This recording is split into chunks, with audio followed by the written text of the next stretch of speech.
There is concern in agriculture regarding trade issues, and in particular, tariffs recently announced by President Donald Trump against some of our closest allies, including Canada and Mexico.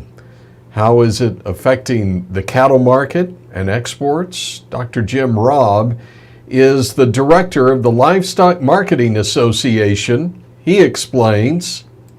Well, we've had, a real round of responses, especially by the NAFTA countries. That would be Canada and Mexico, with the White House announcement of putting tariffs on aluminum imports by the United States and steel imports.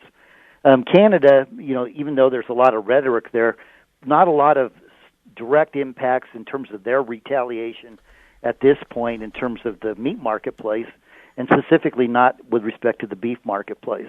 The bigger story has been in the short term with respect to Mexico. Mexico is placing very large tariffs on U.S. pork products, and Mexico is our largest pork market in the world.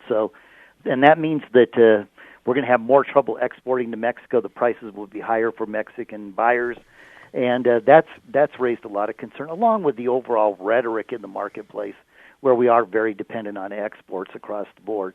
So the beef impacts will be mostly indirect. If we don't consume the pork, is not sold to Mexican customers, we have to consume it in the United States, and these are basically fresh products. So, this is a concern because there are spillback impacts on the beef marketplace. But, this has really been the rhetoric of the last few days of last week, and we expect some of these gyrations to continue.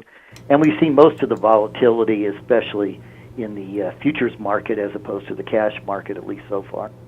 Again, that's Dr. Jim Robb with the Livestock Marketing Association. And with another Ag News update, I'm Tony St. James.